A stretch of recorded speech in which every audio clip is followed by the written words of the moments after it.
आचार्य जी के दर्शन करने के लिए एक राजा आ गया। तो दर्शन किए और फिर कुछ वार्तालाप शुरू हो गया। तो राजा बोला, आचार्य जी मैं इस कैंपस में आया हूँ और अनेक आपके साधु भी इधर उधर बैठे थे, कोई कहीं आ जा रहे थे, छोटे भी थे, युवा भी थे, वृद्ध भी थे। मैंने उन साधुओं को देखा तो मेरा आकलन रहा कि साधु लोग बड़े प्रसन्न हैं, बहुत सौम्य प्रसन्न हैं, आनंद में हैं, ऐसा उनके चेहरों से अनुमान हुआ मुझे। खैर आपकी तो बात ही क्या करूं मैं, आपके बारे में तो बोलना ही एक धृष्टता सी हो जाएगी। आप तो बहुत बड़े व्यक्ति हैं, पर आपके शिष्य भी बड़े प्रशांत मना, प्रसन्न मना दिखाई दिए। तो आचार्य जी मेरे मन में एक प्रश्न पैदा हो गया और वो प्रश्न मैं आपके सामने रखना चाहता हूँ।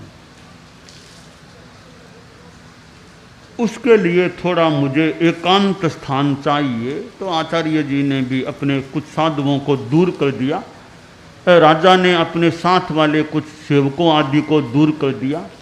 दो ही दो रहे, आचार्य जी और राजा। कक्ष में दोनों बैठे थे। आचार्य जी ने इशारा किया कि प्रश्न क्या है आपका। तो राजा बोला कि आचार्य जी मेरे कुछ परिवार की भी बात है।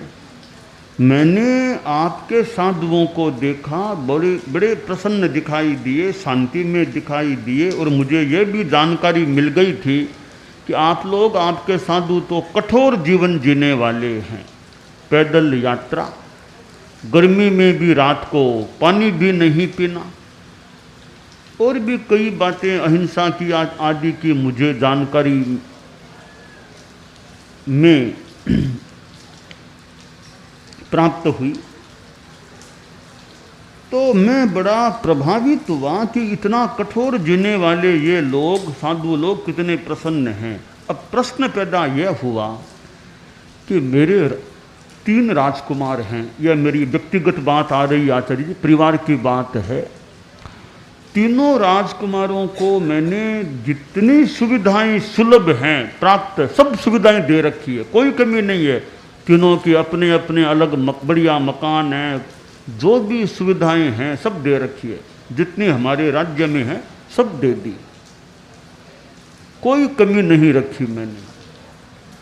परंतु उनको मैं देखता हूं, उनके चेहरों पर यह प्रसन्नता दिखाई नहीं देती है जो आपके साधुओं के चेहरों पर है।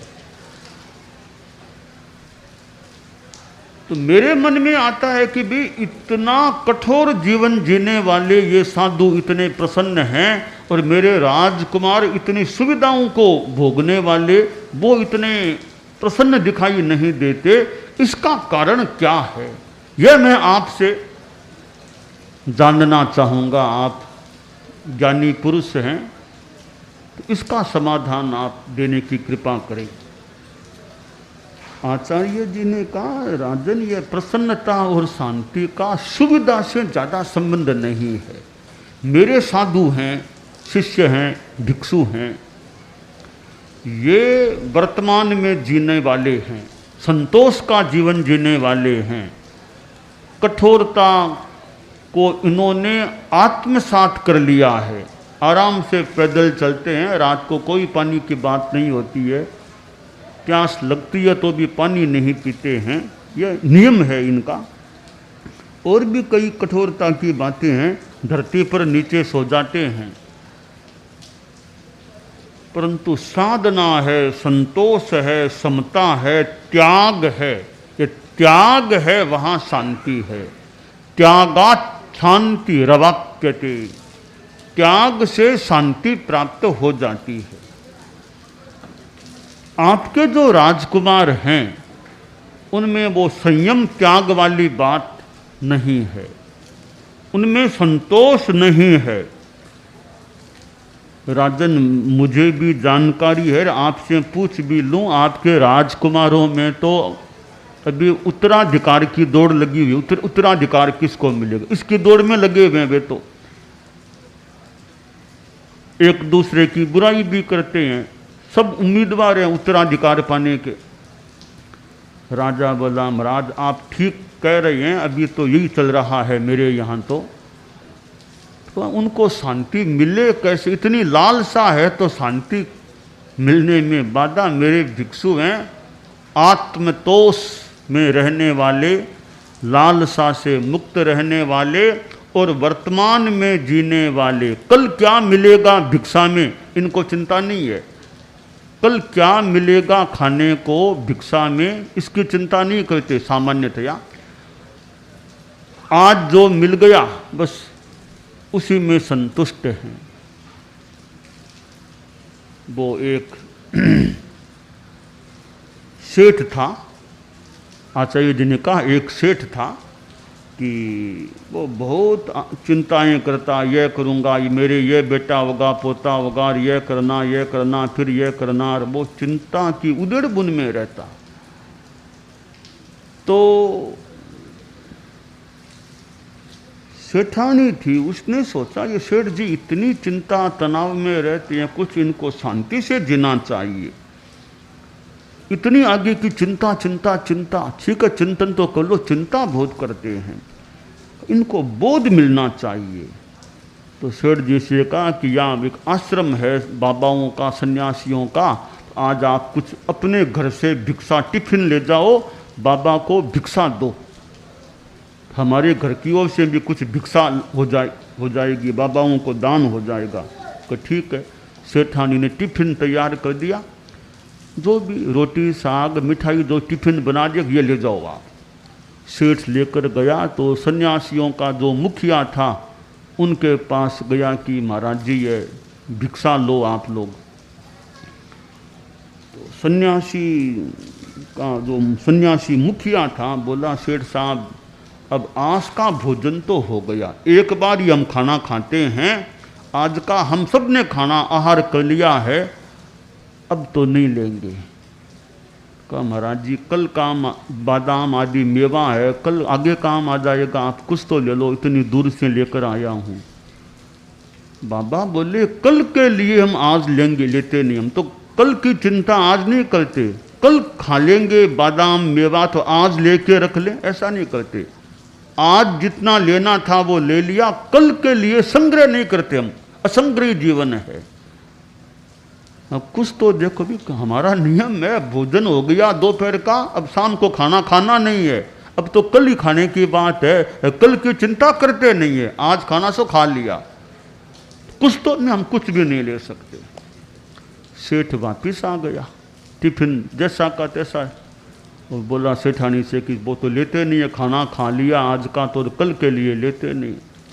तब सेठानी बोली कहाँ तो वे बाबा लोग कल की भी चिंता नहीं करते, आप तो कितने काल की चिंता कर रहे हो, क्यों इतना दिमाग में बोझ रखते हो।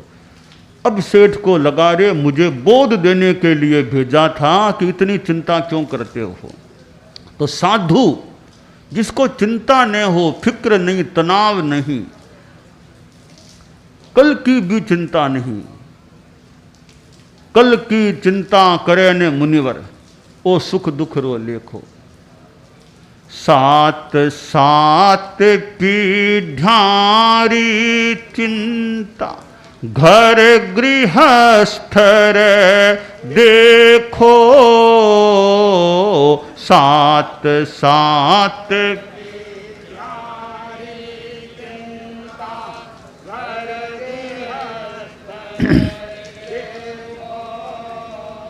कलरी चिंता करन मुनिवर, कलरी चिंता करन मुनिवर, ओ सुख दुख रो लेखो रे, समतारा सागर, संत सुखी संसार में निज आत्म उजागर संत सुखी संसार।